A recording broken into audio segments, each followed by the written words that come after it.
Corona का डर आजकल इतना हो गया है कि आज किसी को नॉर्मल जुकाम, कफ या वायरल इंफेक्शन है तो उसे ये डर लगने लगता है कि कहीं उसे कोरोना तो नहीं है। देखिए, डर लगना भी चाहिए और इसकी जांच भी आपको करवानी चाहिए, लेकिन आपकी जानकारी के लिए मैं आपको बता दूं कि हर नॉर्मल जुकाम, कफ या वायरल इंफेक्शन कोरोना नहीं होता। और अगर आप इसे घर पे ही ठीक करना चाहते हैं तो आपको इसके लिए क्या करना है, एक सिंपल सी घरेलू हेल्थ टिप देता हूं। आपको बनानी है चाय, और वो भी दालचीनी और अदरक को यूज करते हुए अच्छे से उकाल के। अगर आप हर दिन एक प्याला चाय पीते हैं तो आपके शरीर की इम्यूनिटी भी बढ़ेगी, और अगर आपको नॉर्मल जुकाम है तो वो भी ठीक हो जाएगा, और नॉर्मल वायरल इंफेक्शन है तो वो भी ठीक हो जाएगा, और कफ भी दूर हो जाएगा। गाइस, ऐसी अमेजिंग हेल्थ टिप्स के लिए YouTube पे हमारे चैनल को सब्सक्राइब कर लीजिए, और अगर आप Instagram पे देख रहे हैं तो मुझे फॉलो करना मत भूलिएगा। मिलता है अगली वीडियो में। अगर आप फिट और हेल्दी रहना चाहते हैं तो आज इस वीडियो में मैं आप लोगों को 2 हेल्दी टिप्स देता हूं। टिप नंबर 1, रोज सुबह खाली पेट सौंफ का पानी पीने से आपका वजन बहुत ही तेजी से घटने लगता है, और इसका असर आपको अगले 10 और 15 दिन में दिखाई भी देने लगता है। इसी वजह से सौंफ के पानी को बहुत ही अच्छा फैट बर्नर कहा जाता है। टिप नंबर 2, कच्चा लहसुन भले ही स्वाद में अच्छा ना लगता हो, लेकिन कच्चे लहसुन का सेवन करने से आपके फेफड़ों में कभी भी संक्रमण, सूजन या घाव नहीं होता। कच्चा लहसुन आपके फेफड़ों को सूजन या घाव से बचाता है। गाइस, ये दोनों हेल्दी टिप्स आपको कैसे लगे चैट सेक्शन में जरूर लिखिएगा। लोगों के बीच में अपनी पहुंच और रुतबा बनाने के लिए कुछ तरीके होते हैं, उन्हीं में से 2 तरीके आज मैं इस वीडियो में आपको बताने वाला हूं। नंबर 1, आपको ना कहना आना चाहिए। यदि आप हर किसी को हर समय हर किसी काम के लिए हां कह देते हैं तो लोग आपकी इज्जत नहीं करते। लोग उन्हीं की इज्जत करते हैं जिनकी कुछ सीमाएं होती हैं, इसीलिए ना कहना सीखिए। नंबर 2, अगर आप चाहते हैं कि लोग आपकी बात पे ध्यान दें, या आप अपनी बात पर आप उनका ध्यान खींचना चाहते हैं, तो अपनी बात को कुछ इस तरह से शुरू करें। मैं ये बात बताना तो नहीं चाहता था, लेकिन गाइस, ये दोनों साइकोलॉजिकल फैक्ट आपको कैसे लगे चैट सेक्शन में जरूर लिखिएगा। बचपन से ही म्यूजिक में इंटरेस्ट की वजह से शास्त्रीय संगीत की तालीम उसे तब से ही दी गई। 18 की उम्र में उसने फेम गुरुकुल नामक एक म्यूजिक कंपटीशन में पार्टिसिपेट किया, लेकिन इतनी मेहनत के बावजूद भी वो 6ठे स्थान पर ही रह गया। इसके बाद उसे समझ में आया कि म्यूजिक में उसे और डेप्थ की जरूरत है। अपने सर्वाइवल के लिए उसने मुंबई में कई म्यूजिक कंपोजर्स के अंडर काम किया। फाइनली अपनी मेहनत के चलते बॉलीवुड में उसे अपना पहला ब्रेक फिर मोहब्बत सॉन्ग से मिला। फिर मोहब्बत सॉन्ग तो सबकी जुबान पे चढ़ गया, लेकिन वो सिंगर अभी भी इतना फेमस नहीं हो पाया। लेकिन उसने हार नहीं मानी। फाइनली आशिकी 2 के तुम ही हो सॉन्ग के बाद वो रातों रात सुपरस्टार बन गया। क्योंकि तुम ही हो, अब तुम ही हो, जिंदगी अब तुम ही हो।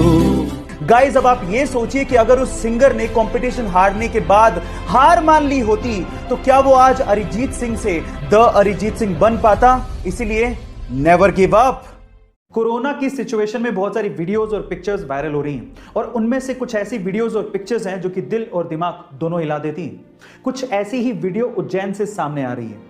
कोरोना के सेकेंड वेव की वजह से मरीजों की संख्या एकदम से बढ़ गई है, और उसकी वजह से एम्बुलेंस से लेके ऑक्सीजन के सिलेंडर तक की कमी हो गई है। अब सिस्टम पूरी तरह से लाचार हो चुका है, लेकिन उज्जैन के इब्राहिम ने सिस्टम की लाचारी का रोना ना रोके अपने आप पे विश्वास रखा और अपनी पत्नी की जान बचाई। कैसे, मैं आपको बताता हूं। उसने एम्बुलेंस का इंतजार नहीं किया, बल्कि अपने ही ठेले को एम्बुलेंस बनाया, उस पे ऑक्सीजन का सिलेंडर लगाया और अपनी पत्नी को लेकर चल पड़ा, और इस तरह से अपनी पत्नी की जान बचाई। इब्राहिम का यह कहना है कि अगर थोड़ी सी भी देर हो जाती तो शायद वो अपनी पत्नी को नहीं बचा पाते। गाइस, इस इंसिडेंट के बारे में आपका क्या कहना है चैट सेक्शन में जरूर लिखिएगा। एक बार एक व्यक्ति भगवा चोला पहन के ट्रेन से जा रहा था। उसके सामने 2 अंग्रेज औरतें बैठी थी जो कि उसका भगवा चोला देख के उसका मजाक उड़ा रही थी। अचानक से दोनों अंग्रेज औरतों की नजर उस व्यक्ति के हाथ की घड़ी पे पड़ गई, जो कि थोड़ी महंगी लग रही थी। तो उन अंग्रेज औरतों ने सोचा कि क्यों ना इसे लूट लिया जाए। उन दोनों अंग्रेज औरतों ने इस व्यक्ति से कहा कि तुम हमें ये घड़ी दे दो, अदरवाइज हम लोग पुलिस को बुलाएंगे और ये कहेंगे कि तुम हमसे बदतमीजी कर रहे थे। उस व्यक्ति ने बात सुन के भी अनसुनी कर दी और ऐसे रिएक्ट किया कि उसे जैसे सुनाई ही नहीं देता। फिर उन दोनों औरतों ने उसे इशारों से समझाया, पर वो तब भी नहीं समझा। फिर उसके बाद उस व्यक्ति ने दोनों अंग्रेज औरतों को इशारों से कहा कि जो भी कहना है वो लिख के दे दो। तो उन दोनों अंग्रेज औरतों ने ये लिख के दिया कि तुम हमें ये घड़ी दे दो, अदरवाइज हम पुलिस को बुलाएंगे और कहेंगे कि तुम हमसे बदतमीजी कर रहे थे। जब लिख के वो पर्ची व्यक्ति को पकड़ाई तो व्यक्ति ने पर्ची पढ़ी और उसके बाद बोला कि अब पुलिस को बुला लो। गाइस, वो व्यक्ति जानते हैं कौन थे? वो व्यक्ति थे स्वामी विवेकानंद। गाइस, ऐसे अमेजिंग वीडियोस के लिए YouTube पे हमारे चैनल को सब्सक्राइब कर लो, और अगर आप Instagram पे देख रहे हो तो मुझे फॉलो करना मत भूलना। मिलते हैं अगली वीडियो में। कोरोना के सेकेंड वेव की वजह से आज इंडिया में हालात खराब है, और उसकी कहीं ना कहीं वजह हम भी हैं।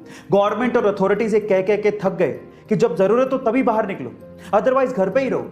और जब बाहर निकलो तो मास्क पहन के निकलो, सोशल डिस्टेंसिंग को फॉलो करो। लेकिन हम लोग मानने को तैयार ही नहीं है। और अगर अब भी आप लोग नहीं मान रहे तो मैं आपसे कुछ कहना चाहता हूं, ध्यान से सुनिएगा। देखिए, आप मास्क पहने ना पहने, घर से बाहर निकलें या ना निकलें, वो आपकी मर्जी है। लेकिन एक बात याद रखना, जब तक जिंदा हो ना तभी तक आप लोगों के लिए एक इंसान हो।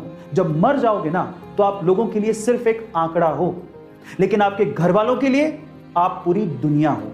इसलिए लोगों के लिए ना सही, सरकार के लिए ना सही, अपनी फैमिली के लिए, अपने घर वालों के लिए कम से कम बाहर निकलो तो मास्क पहनो, सोशल डिस्टेंसिंग को फॉलो करो और जब जरूरत हो तभी बाहर निकलो। Stay safe, stay at home, wear a mask. जहां एक और इंडिया कोरोना के सेकेंड वेव के खतरे से गुजर रहा है, वहीं इस दुनिया में एक ऐसा देश है जिसने अपने आप को कोरोना फ्री घोषित कर दिया है, वो भी इस सिचुएशन में। अब वहां पर पब्लिकली भी मास्क लगाने तक की जरूरत नहीं है। वो देश है इजराइल।